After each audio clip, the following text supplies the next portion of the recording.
Praise Lord, परमेश्वर की स्तुति हो। परमेश्वर ने कलवरी क्रूज से जो पहला शब्द हमने सुना था, उसके लिए प्रभु को धन्यवाद देते हैं। और हम आगे बढ़ते हैं दूसरे शब्द के लिए, जो प्रभु यीशु मसीह ने उस कलवरी क्रूज से कहे थे। खुद जैसे कि हम सबको पता है कि वो वेदनाओं से भरा हुआ था, पीड़ा से भरा हुआ था, और वो क्रूज पर जब उसे लटकाया गया था, उसके दोनों तरफ दो कुकर्मी थे। उन्होंने गलती की थी, उन्होंने पाप किया था, और उसका दंड वो अपना भुगत रहे थे।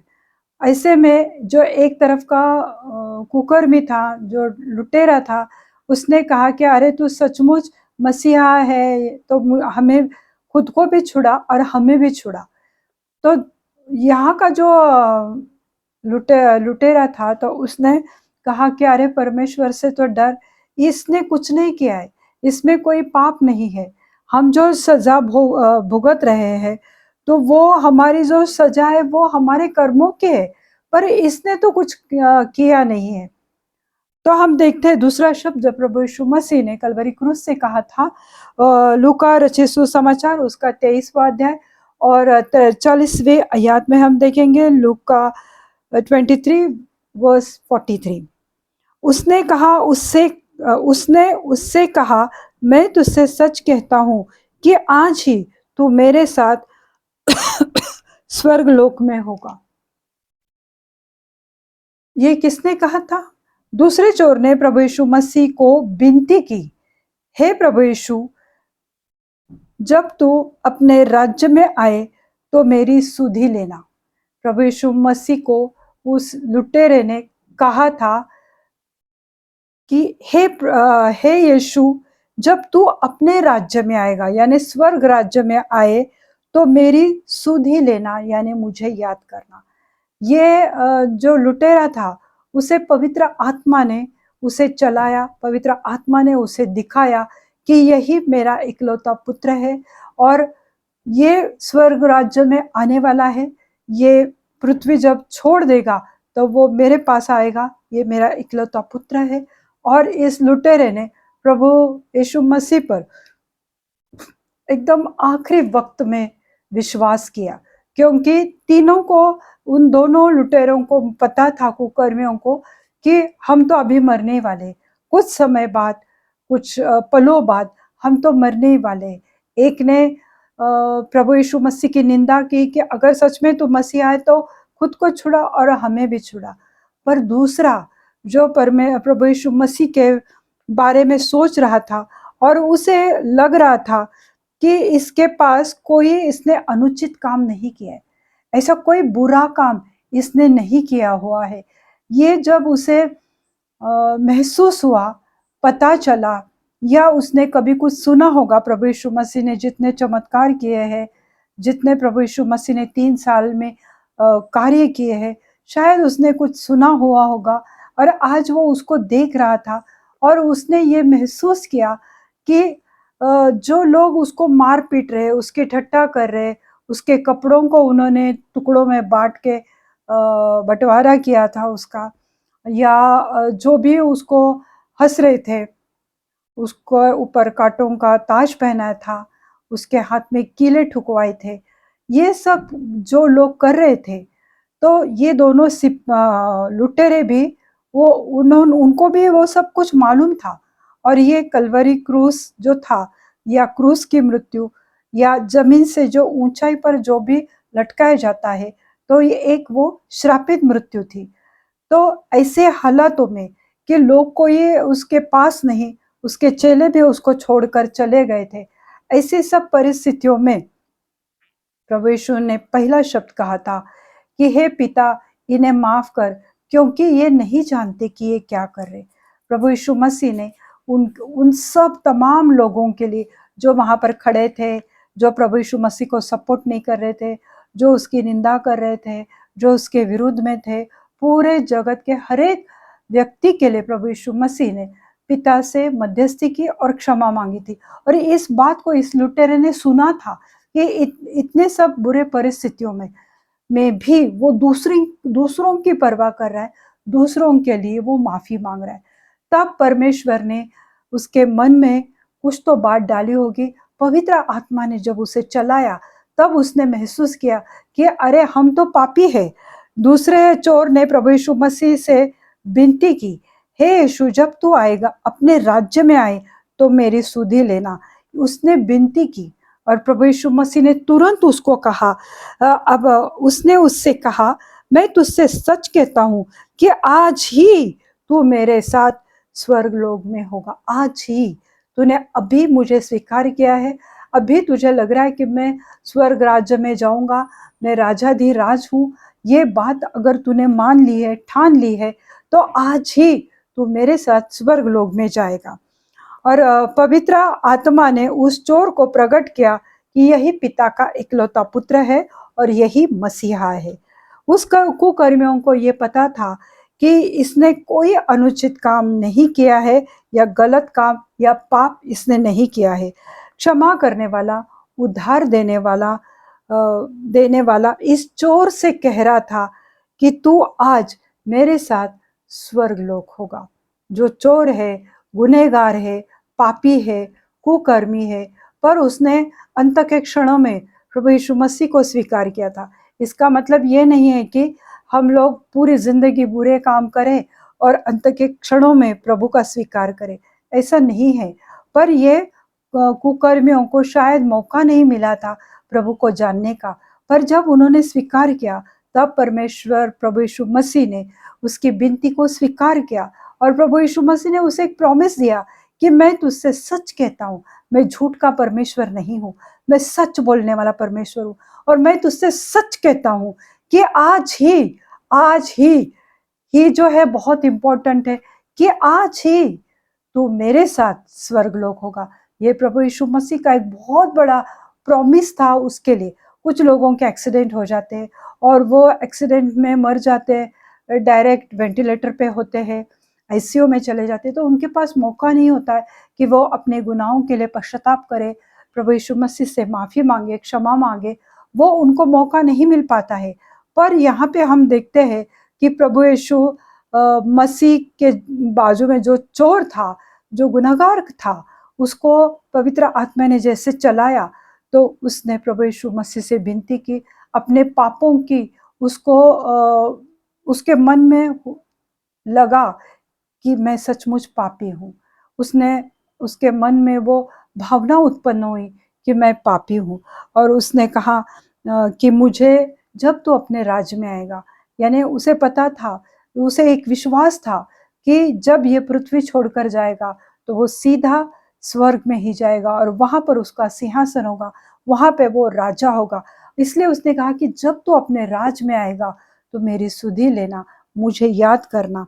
जो कोई उस सूली पर सूली पर चढ़ाने पर, यीशु मसीह को जब सूली पर चढ़ाया, उसका जो क्रूसिफिकेशन हुआ, उस पर जो कोई भी विश्वास करता है, यीशु उन सबको आज ये आश्वासन दे रहा है, ये प्रॉमिस प्रभु यीशु मसीह हम सबको कर रहा है कि तुम लोग आज ही प्रभु यीशु मसीह के संग सुखलोक या स्वर्गलोक में रहोगे, क्योंकि तुमने उसके क्रूसिफिकेशन पर विश्वास किया है। कई बार लोग इस बात को, इस सत्य घटना को, ये बड़े इवेंट को हल्के में लेते हैं, मामूली लेते हैं या उस पर विश्वास नहीं करते। पर जो कोई उसके क्रूसिफिकेशन पर, उसके सूली जाने पर विश्वास करते हैं, प्रभु उनके जीवन में अद्भुत काम करेगा। और उसने एक आश्वासन हमें दिया है कि तुम आज ही मेरे साथ स्वर्गलोक होंगे। ये यीशु मसीह का सच्चा वादा है और ये प्रभु यीशु मसीह का एक स्वभाव है कि उसका जो भी वादा है वो सच्चा वादा है, क्योंकि वो सच्चा खुदा है। और ये उसका स्वभाव है कि वो जो कोई उस पर भरोसा करता है तो वो उसको संभालेगा, उसकी सुरक्षा करेगा और उसको अनंत काल का जीवन देगा। और हम देखते हैं मेरे प्रियो कि स्वर्गलोक में कौन उठाए गए थे। पुराने नियम से अगर हम देखते, हनोक को जो परमेश्वर के संग चलता रहा, वह स्वर्गलोक में उठाया गया। उसी रीति से एलिया जो भविष्यद्वक्ता था, उसको भी परमेश्वर ने स्वर्गलोक में उठाया गया था वो। और हम देखते हैं नए नियम में कि स्तिफनुस जब उसको पथराव किया गया और वो उसने भी कहा कि हे प्रभु, इनको माफ कर, क्योंकि ये नहीं जानते कि ये क्या कर रहे। तो जब उसने इस तरह से कहा तो स्वर्ग का दरवाजा खुल गया, और फिर स्तिफनोस ने देखा कि प्रभु यीशु मसीह उसका स्वागत करने के लिए स्वर्ग के दरवाजे में, उस फाटक में वो खड़ा है। हालेलुया। और फिर स्तिफनस भी स्वर्गलोक लिया गया। हालेलुया। तो परमेश्वर अच्छा परमेश्वर है मेरे प्रियो। अगर आज हम उसके क्रूसिफिकेशन पे, उसके बलिदान पर, उसने जो हमारे लिए अपना लहू बहाया और उस पे विश्वास करेंगे, तो आज हम उसके संग स्वर्गलोक होंगे। जो कोई यीशु मसीह के बलिदान पर विश्वास करेगा वह स्वर्ग जाएगा, क्योंकि ये उसके अनुग्रह है, ये उसकी कृपा है कि उसने हमारे विनती को सुना है। और जो कोई मेरे प्रियो इंसान मृत्यु के कगार पे खड़ा रहता है, तो उसे एक उस विश्वासी को ये निश्चिंत रहना चाहिए कि जिसने प्रभु यीशु मसीह पर विश्वास किया है, तो मृत्यु के बाद वो स्वर्गलोक ही जाएगा। तो मृत्यु का डर अब हमें करने की आवश्यकता नहीं है। जिस रीति से प्रभु यीशु मसीह ने उस कुकर्मी को प्रॉमिस किया, आज वही वादा प्रभु हमसे कर रहा है। प्रभु इस वचन पर अपना आशीष करे। इस पवित्र दूसरे शब्द के लिए मैं प्रभु को धन्यवाद देना चाहती हूँ। आइए हम देखते हैं प्रभु यीशु मसीह का तीसरा शब्द जो उसने उस कलवरी क्रूस से कहा था। हम देखते हैं कि जब प्रभु यीशु मसीह को सूली पर चढ़ाया गया था, जब सुबह से उसके ऊपर इतने सारे प्रॉब्लम्स, इतने सारे तकलीफें लोग ला रहे थे, इतने सारे उसको सताव किया था, निंदा किए थे, वेदनाओं से भरा हुआ शरीर से खून बह रहा था उसके।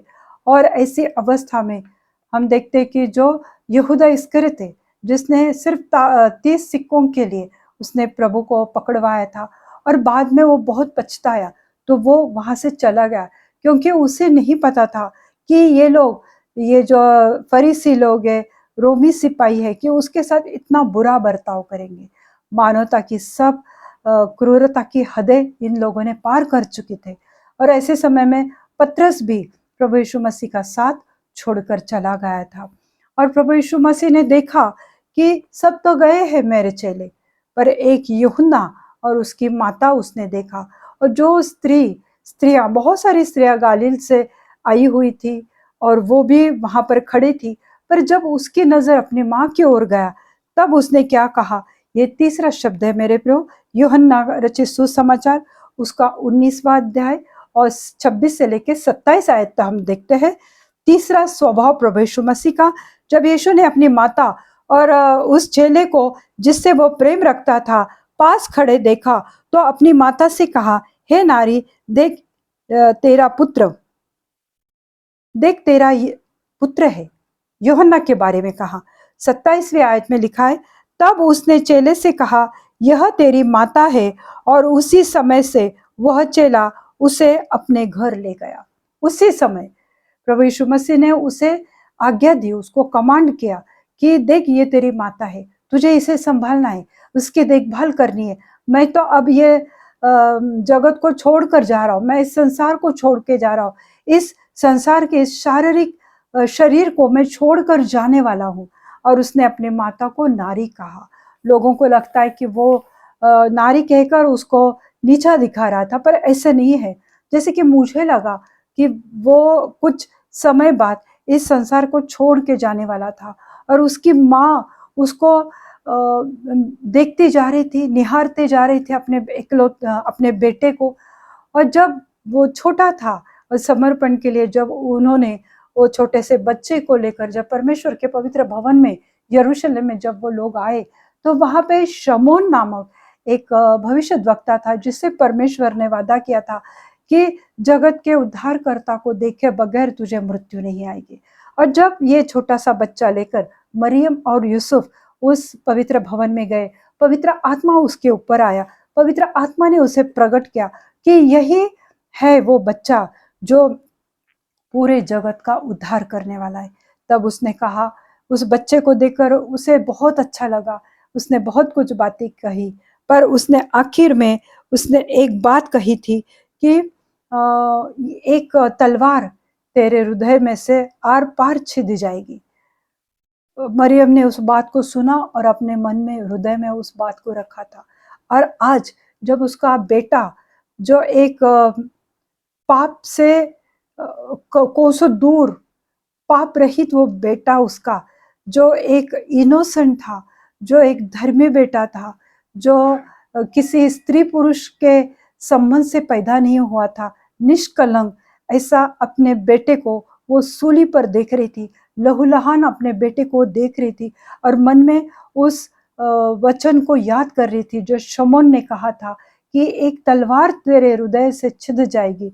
और वो महसूस कर रही थी कि यही है जो मुझे तकलीफ दे रही है, मुझे दर्द दे रहा है, क्योंकि मेरा बेटा सूली पे है, कोई माँ ये देख नहीं पाती है।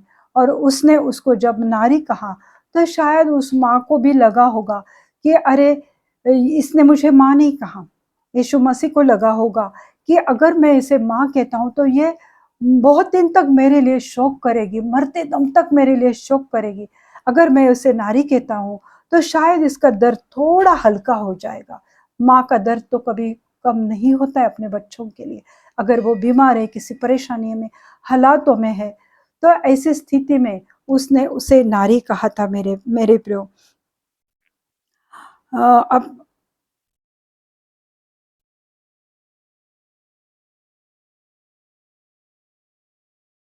उसने जब उसे अपनी माँ को नारी कहा तो उसकी माँ अपने आप को संभाल पाई होगी।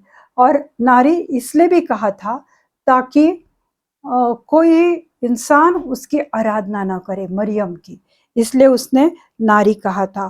तो जब बच्चे छोटे होते, जन छोटे से बच्चे रहते जिनके लिए माँ बाप अपनी नींद छोड़कर उनकी देखभाल करते, वो रात को दिन बनाते, पूरे रात भर अगर कोई बच्चा रोता है तो माँ उसके संग रहती, उसकी देखभाल करती। वो बीमार रहेगा, उसे खाना खिलाना, बड़ा होता है स्कूल लेकर जाना, कॉलेज जा रहे, टिफिन देना, जॉब कर रहे, उसकी सहायता करना, वो सब माँ करती रहती। जब भी बच्चे पुकारते हैं, माँ मेरा ये चीज़ किधर है, मेरा रुमाल किधर है, मेरे घड़ी किधर है, माँ भागते दौड़ते उसके हाथ में देती। जब तक उसमें जान है, ताकत है, जवान है, वो काम करती रहती। पर वही माँ या वही पिता जो बूढ़े हो जाते हैं, तब बच्चे उनका इनकार करने लगते, तब उनके लिए वो एक बोझ बन जाते हैं, क्योंकि जब तक उनकी फैमिली बन जाती है और फिर बूढ़े माँ बाप उनके लिए बोझ बन जाते हैं।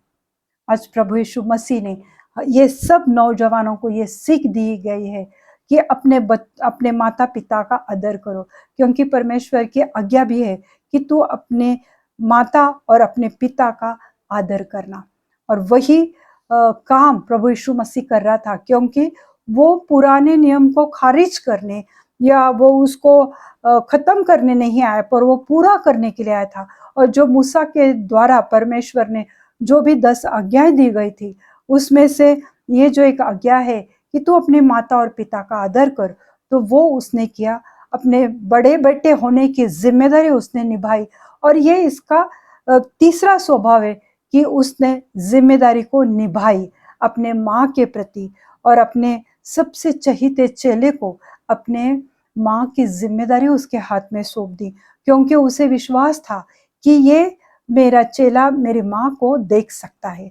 जब सब चेले भाग गए थे, तब वहां पर यूहन्ना खड़ा था। तो यूहन्ना वहां पर अवेलेबल था कि प्रभु यीशु मसीह क्या कहता है। प्रभु यीशु मसीह मुझे कुछ आज्ञा देगा या मुझे कुछ काम देगा तो मुझे वो करना है। तो इसलिए वो वहां पर था, और इसलिए प्रभु यीशु मसीह ने उसको जिम्मेदारी दी।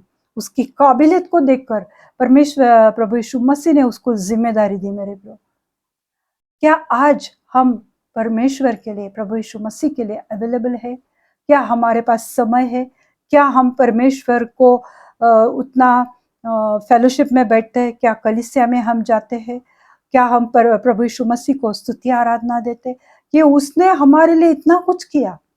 हमने तो कुछ भी नहीं किया, पर जो जो उसने किया है तो उसके लिए क्या हम उसको धन्यवाद देते हैं?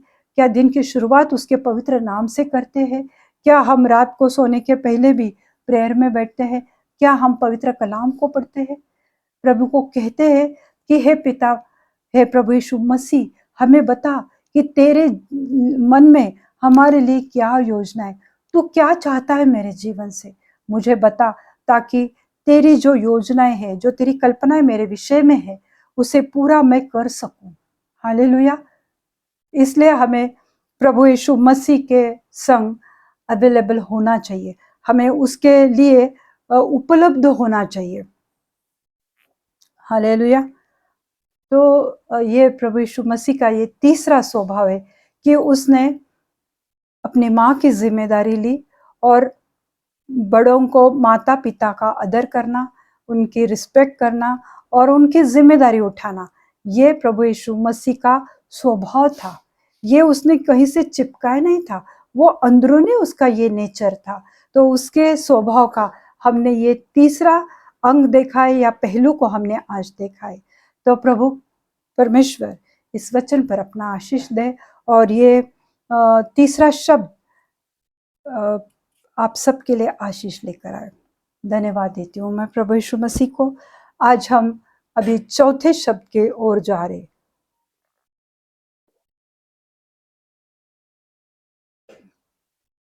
चौथा शब्द बहुत ही इंपॉर्टेंट है मेरे प्रिय। जब प्रभु यीशु मसीह ने सूली पर से यह शब्द कहा था, मरकुस 15 उसकी 34वीं आयत, मार्क 15 वर्स 34, तीसरे पहर यीशु ने बड़े शब्द से पुकार कर कहा, इलोही इलोही लमा सबक्तनी। इसका मतलब है, जिसका अर्थ है, हे परमेश्वर तूने मुझे क्यों छोड़ दिया। यहां पर लिखा हुआ है तीसरा पहर था, रात से लेके, जैसे भोर के समय में गत्सेमनी के वाटिका में प्रभु यीशु मसीह को जब पकड़वाया था यहूदा इस्करियोत ने, और प्रभु यीशु मसीह उस वाटिका में प्रेयर करने को गया, प्रार्थना करने को गया था कि हे प्रभु, अगर तुझसे हो सके तो ये कटोरा मुझसे दूर कर, क्योंकि वो डर नहीं रहा था मृत्यु के लिए, पर वो 100% परमेश्वर था और 100% वो इंसान था मेरे प्रियो। इसलिए उसने कहा कि अगर हो सके, मैं तो तेरी आज्ञा पालन करने के लिए ही इस पृथ्वी पर आया हूं, मुझे पता है कि मुझे क्या करना है, और फिर भी अगर हो सके तो ये प्याला मुझसे, ये कटोरा मुझसे दूर कर, उसने कहा था।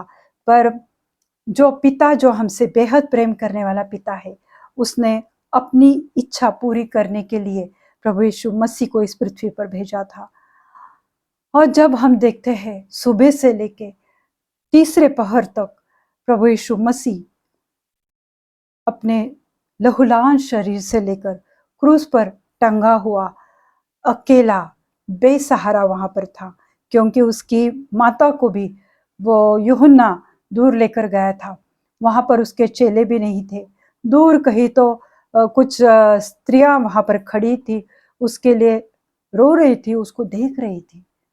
और ऐसी हालत में हम देखते हैं कि परमेश्वर ने पूरे जगत का पाप प्रभु यीशु मसीह पर डाल दिया।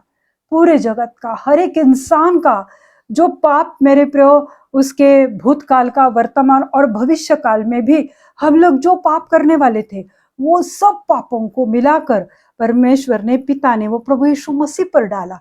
और जब प्रभु यीशु मसीह को महसूस हुआ कि अरे पिता ने अपना मुंह मोड़ लिया, पिता ने मेरा साथ छोड़ दिया है, तब उसके मन में एक दर्द जाग उठा, उसके आत्मा कराह उठी। और फिर उसने प्रभु पिता से क्वेश्चन मार्क किया, एक सवाल पूछा, एलोही एलोही लमा सबक्तनी, हे मेरे परमेश्वर, हे मेरे परमेश्वर, तूने मुझे क्यों छोड़ दिया। उसने जोर से वो बोला कि उसकी गूंज स्वर्ग लोक तक जाए कि हे परमेश्वर, तू जो चाहता था वो मैं कर रहा हूं ना। आज तूने मुझे इस पृथ्वी पर भेजा लोगों को उद्धार देने को, चंगाई देने को, और मैं वो सब कुछ कर रहा हूं। मुझसे क्या गलती हुई प्रभु पिता, मुझसे क्या गलती हुई कि तूने मेरा साथ छोड़ दिया। क्योंकि प्रभु यीशु मसीह ये सवेरे से लेके रात से लेके जो कुछ भी वो बर्दाश्त कर रहा था, सहन कर रहा था, बड़ी भारी पीड़ा, दर्द, वेदनाओं के साथ सूली पर टंगा हुआ था मेरे प्रभु। पर जब उसे पता चला कि पिता ने भी उसका साथ छोड़ दिया, जो अपने लोग थे वो उसको छोड़ के चले गए थे, वो अपने आप को बेहद अकेला महसूस कर रहा था। और उसने जोर से चिल्लाकर पिता से सवाल किया कि तू मुझे इस दर्द में, इस पीड़ा में मुझे छोड़ के तू क्यों गया है। यीशु ने हमारे पाप और उनके परिणामों के द्वारा आने वाली जो आत्मिक मृत्यु है, जो स्पिरिचुअल डेथ है, तो उससे हमें छुड़ाने के लिए पिता ने सारे जगत का पाप उसके ऊपर डाला। यानी पिता हमसे प्रेम करता है। और प्रभु यीशु मसीह भी चाहता था कि पाप के दंड तो मृत्यु है, और वो उसे पता था कि ये मेरे जो पूरे जगत के लोग हैं वो नरक ना चले जाए। और जब उसके ऊपर वो दंड डाला गया पाप का, तो लोगों को उस पाप के दंड से या पाप के द्वारा जो उसके दुष्परिणाम है, जिसका दुष्परिणाम तो यही है कि जो आत्मिक मृत्यु हमारी आने वाली है, तो उस दुष्परिणामों से हमें आत्मिक मृत्यु से छुड़ाने के लिए पिता ने सब लोगों के पाप, पूरे विश्व के, पूरे मानव जाति के पाप उस पे डाल दिया था। पिता ने यीशु से थोड़े समय के लिए वो अलग हो गया था। पाप और पिता कभी एक साथ नहीं रह सकते। कि अपने इकलौते पुत्र पर भी सारे पाप जब डाले गए, तब पिता उससे अलग हुआ, क्योंकि पिता और पाप एक साथ कभी नहीं रह सकते। और प्रभु यीशु मसीह हमारे लिए पाप हो गया, वह हमारे लिए पाप बन गया मेरे प्रभु। और जब यीशु ने महसूस की कि तीसरे पहर को पिता ने अपना साथ छोड़ दिया, तब उसका मन व्याकुल हो उठा, वो बहुत तड़प उठा, दुखी हो गया, सब दर्द सहा, क्योंकि पिता उसके संग था।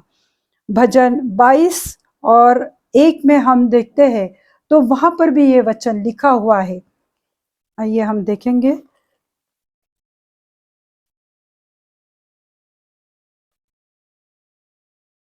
भजन संहिता 22 और पहले आयत में हम देखते हैं। भजन संहिता 22:1, जो पुराने नियम में प्रभु यीशु मसीह के लिए जो भविष्यवाणी दी गई थी, तो प्रभु यीशु मसीह वचन का परमेश्वर है। उसके जो भी 7 शब्द उसने क्रूस पे से कहे हैं, वो सब पहले उसके बारे में लिखे हुए वो सब शब्द थे मेरे प्रियो। तो हम देखते भजन संहिता 22:1, हे मेरे परमेश्वर, हे मेरे परमेश्वर, तूने मुझे क्यों छोड़ दिया? तू मेरी पुकार से मैं और मेरी सहायता करने से क्यों दूर रहता है? मेरा उद्धार कहाँ है? ये एक दुख से भरा हुआ ये एक शब्द यहाँ पर हम देखते हैं। ये दाऊद, राजा दाऊद का भजन संहिता है, और उसमें ये लिखा गया था कई साल पहले, 400 साल पहले, 600 साल पहले ये लिखा हुआ था उसके बारे में। और वही हम देखते हैं, वही शब्द को, उसी वचन को प्रभु यीशु मसीह ने दोहराया, एलोही एलोही लमा सबक्तनी, हे मेरे परमेश्वर, हे मेरे परमेश्वर, तूने मेरा साथ क्यों छोड़ा? जो कुछ भी तूने कहा मेरे पिता, मैंने वो सब कुछ कर दिया है। और पाप और धार्मिकता कभी एक साथ नहीं रह सकती, कि लोग पाप भी करें और धार्मिकता भी साथ रखेंगे, धार्मिकता से चर्च में आएंगे और पाप करेंगे, या पाप करते हुए चर्च में आएंगे, तो ये बात नहीं होती है। पाप और धार्मिकता वो दोनों एक साथ कभी नहीं रह सकती। हमारे पाप उसने लिए और अपनी धार्मिकता, अपना राइचियसनेस उसने हमारे ऊपर डाला मेरे प्रो। बहुत बड़ी बात है मेरे प्रो। तो पहले पत्रस उसका 2 अध्याय और 24वीं आयत में हम देखते हैं। 1 पीटर 2 चैप्टर 24 वर्स।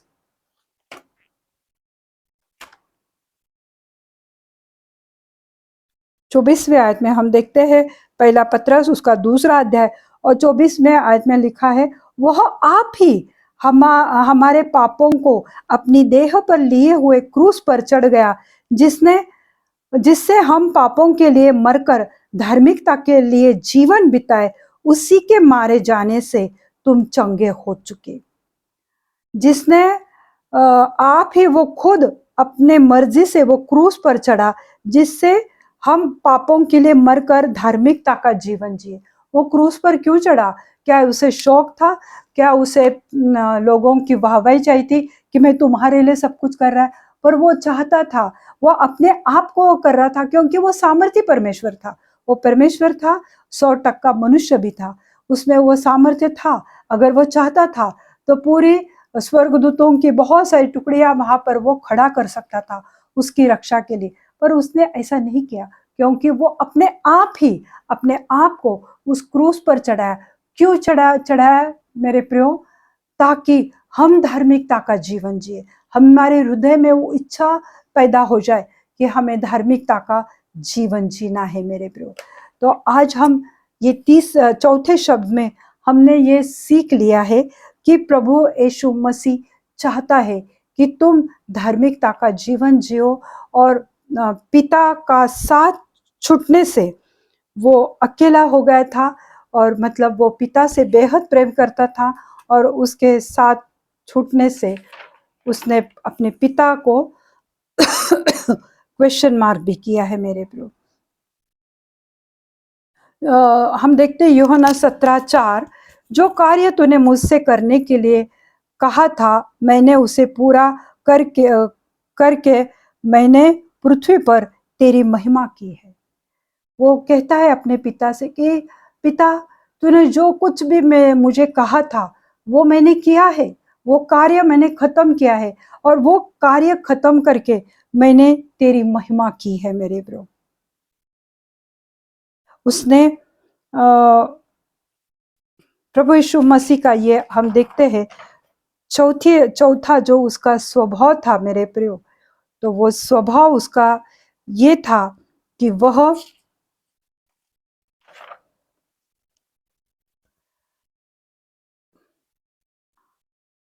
पिता से अलग होने के बाद उसमें दर्द हुआ था, और वो पिता से अपना मेल मिलाप करने के लिए वो तड़प उठा था। तो हम धन्यवाद देते हैं इस चौथे शब्द के लिए जो प्रभु यीशु मसीह ने इस कलवरी क्रूस से कहे थे। तो इस पवित्र शब्द के लिए हम प्रभु यीशु मसीह को धन्यवाद देते हैं। बलिदान करने का स्वभाव, ये जो हमने चौथा शब्द देखा था, उसमें बलिदान करने का ये स्वभाव था, और हमारे पाप उसने उठाए थे। तो वो एक सैक्रिफाइस, एक बलिदान था कि सारे जगत का पाप उस पर डालने के बावजूद भी वो सब कुछ हमारे लिए बलिदान कर रहा था। तो ये वचन परमेश्वर आपके जीवन के लिए बहुत ऐसे आशीषित करेंगे। प्रभु को धन्यवाद देते इस चौथे शब्द के लिए।